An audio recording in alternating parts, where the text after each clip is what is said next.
प्रिय बच्चों, मैं विष्णु कुमार उपाध्याय, प्रवक्ता रसायन, जगजीत इंटर कॉलेज, कक्षा 11 की ऑनलाइन पढ़ाई हम लोग अब शुरू करने जा रहे हैं। और अध्याय का नाम हमने आपको बताया था, द्रव्य की अवस्थाएं एवं गैसीय नियम। इनके बारे में हमको पढ़ना। तो द्रव्य की 3 अवस्थाएं होती हैं, जिसमें ठोस, द्रव, गैस।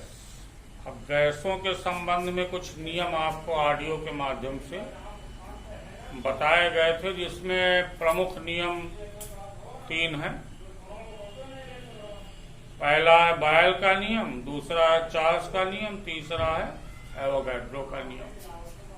बाकी नियम तो बहुत है। तापदाब का नियम भी है, मॉन्टान का नियम उसको कहते हैं, बर्जीलियस का भी है, तमाम लोगों का है, लेकिन 3 के बारे में हम लोगों को मेन पढ़ना है। चार्ल्स का नियम हमने आपको बताया था कि स्थिर ताप पर किसी गैस की निश्चित मात्रा का आयतन उसके दाब के व्युत्क्रमानुपाती होता है।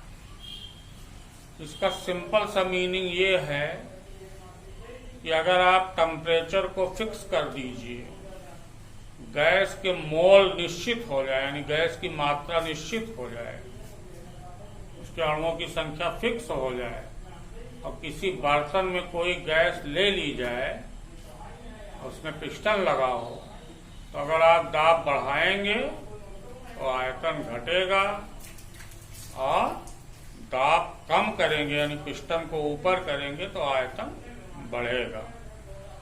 इस तरह से ये बॉयल का नियम बहुत सिंपल सा नियम है कि टेम्परेचर को और गैस के मोल्स को अगर फिक्स कर दिया जाए तो क्या होता है, दाब और आयतन एक दूसरे के व्युत्क्रमानुपाती होते हैं।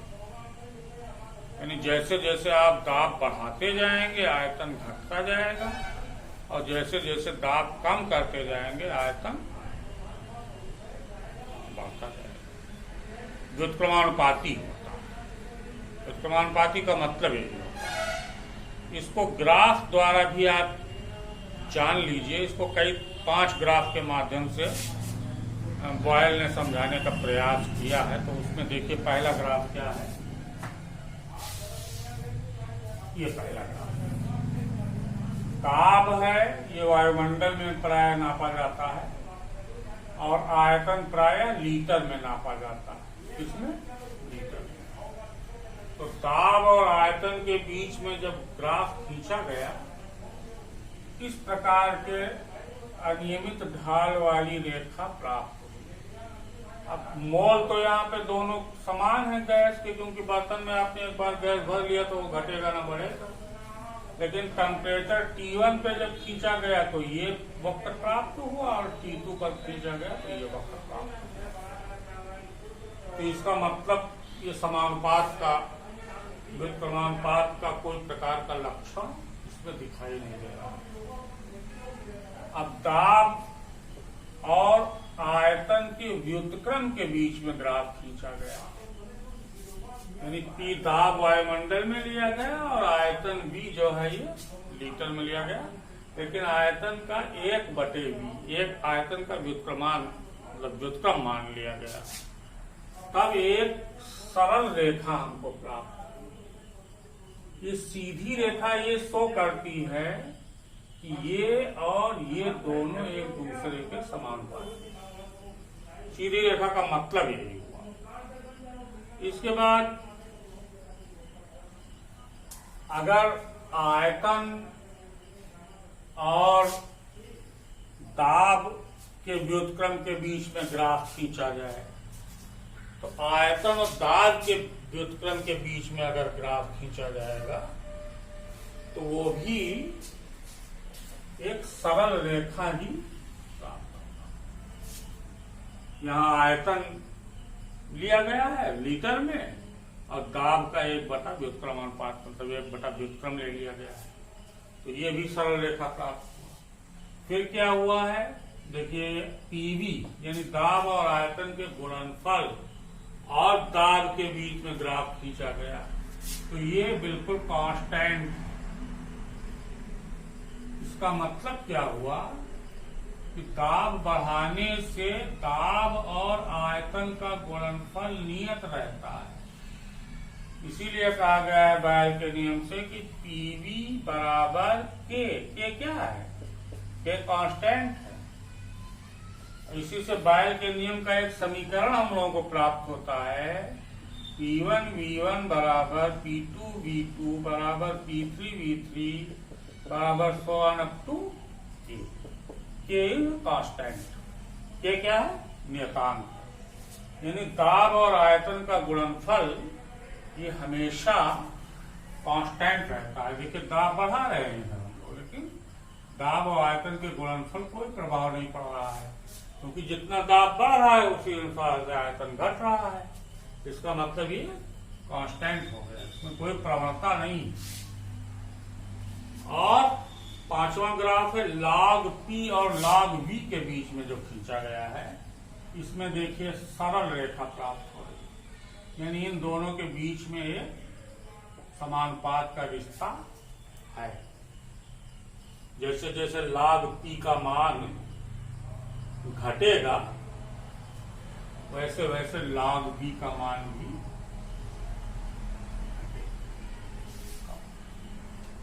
ये ग्राफीय निरूपण पांचों प्रकार के आपको अपनी कॉपी में बनाने हैं, उनको जानना है। चार्ल्स का नियम क्या था? चार्ल्स लॉ भी बड़ा महत्वपूर्ण नियम है। इसमें क्या करते हैं हम लोग?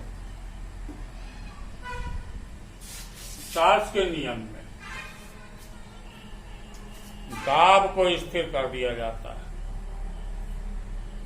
तो स्थिर दाब पर किसी गैस की निश्चित मात्रा का आयतन उसके परम ताप के समानुपाती होता है। इसको आप यूं समझिए कि मान लीजिए एक बंद बेलनाकार बर्तन में कोई गैस भरी हुई है और उसमें पिस्टन लगा हुआ है। पिस्टन ऊपर नीचे आ जा सकता है, तो पिस्टन पर अगर आप बाट रख देंगे या पिस्टन को दबाएंगे तो दाब बढ़ेगा। पिस्टन को ऊपर खींचेंगे या पिस्टन पर रखे हुए बाट को हटाएंगे तो दाब कम हो जाएगा। लेकिन आप ये सब बिल्कुल मत कीजिए। जितना दाब है गैस पर उस दाब को उतना ही रहने दीजिए, न उसको घटाइए न बढ़ाइए। आप उस गैस को गर्म करना शुरू कर दीजिए। तो जैसे जैसे आप उस गैस को गर्म करेंगे पिस्टन अपने आप ऊपर उठता हुआ चला जाएगा। यानी ताप बढ़ाने पर गैस का आयतन ऑटोमेटिक बढ़ेगा।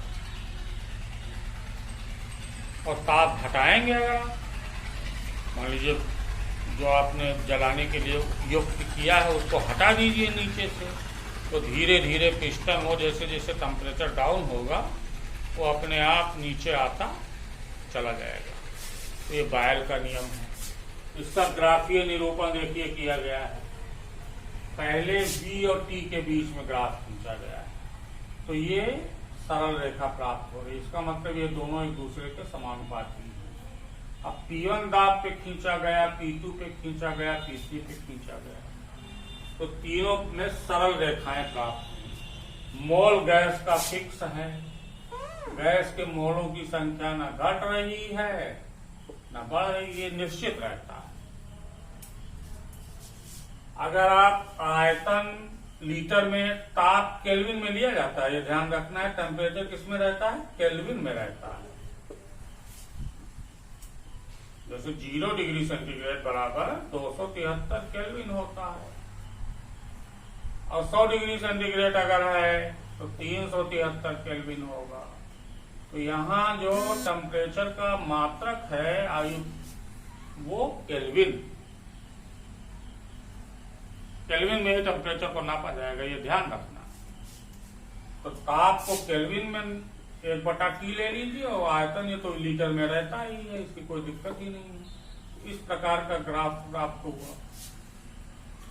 अगर 1/, आयतन और ताप में ग्राफ खींचेंगे तब भी आपको इस प्रकार का ग्राफ प्राप्त होगा।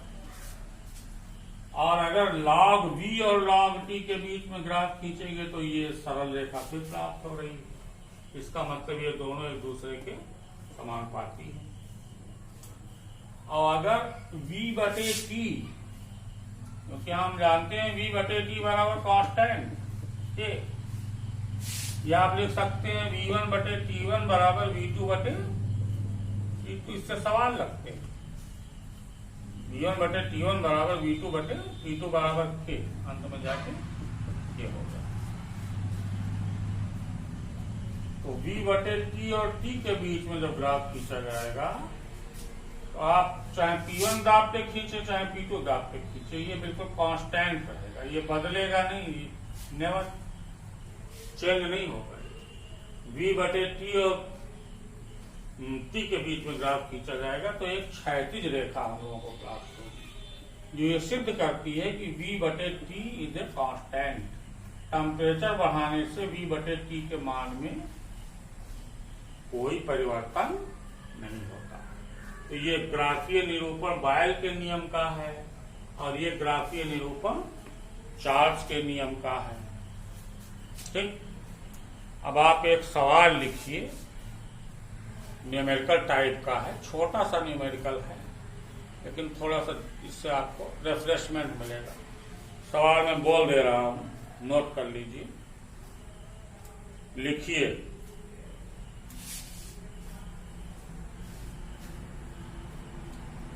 सात 700 मिमी दाब पर किसी गैस का आयतन 200 ml है। 700 मिमी दाब पर किसी गैस का आयतन 200 ml है। किस दाब पर इसका आयतन 400 ml हो जाएगा यदि ताप स्थिर रखा जाए।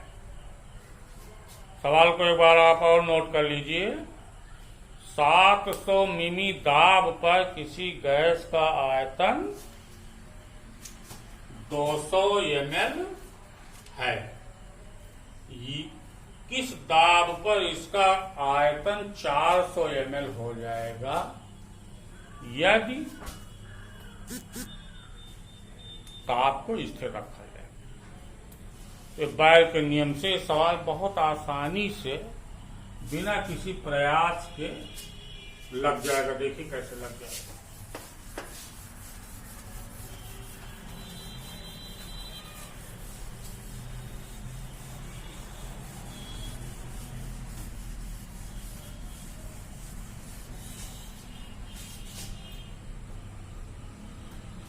सवाल क्या है? 700 मिमी दाब, तो V1 बराबर हो गया 700 mm माने मिमी दाब, सॉरी P1 बराबर हो गया। दाब को मापने के कई पैमाने, केमिस्ट्री में जिन पैमानों का उपयोग हम लोग करेंगे वो मुख्य रूप से 3 है। एक वायुमंडल में, एक मरकरी के मिलीमीटर में और एक मरकरी के सेंटीमीटर में। तो 76 सेमी पारे का दाब बराबर एक वायुमंडल होता है, या 760 मिमी पारे का दाब एक वायुमंडल होता है। वायुमंडलीय दाब बैरोमीटर से नापा जाता है ना, तो अगर 76 सेमी पारे का स्तंभ हो जाए तो एक वायुमंडल उसको माना जाता है। अब 76 सेमी माने 760 मिमी, तो उसमें कोई दिक्कत नहीं। तो दाब है P1 बराबर 700 mm। आयतन कितना है? V1 बराबर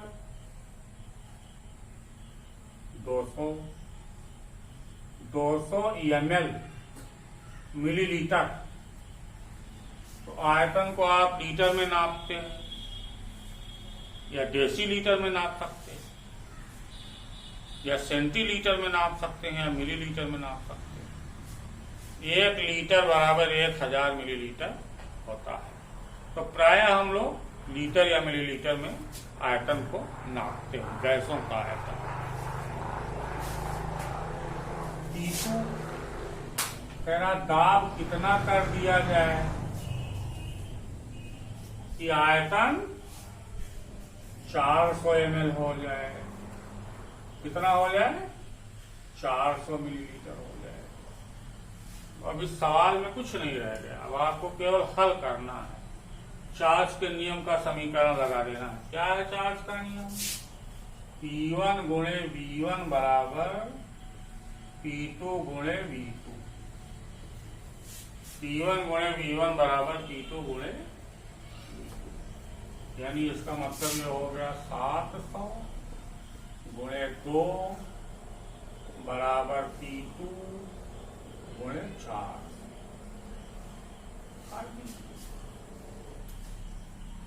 काटेंगे तो क्या हो जाएगा? ये 2 जीरो यहां से कट जाएगा, बटे 4 आ जाएगा। तो P2 बराबर हो गया 700 बटा 2, यानी 350 मिमी। क्योंकि आपने मिमी में लिया था तो आंसर भी मिमी में ही आएगा। यह आपका आंसर। ये सवाल आप लगा लीजिए, बहुत सिंपल सवाल है, इसमें कुछ दम नहीं।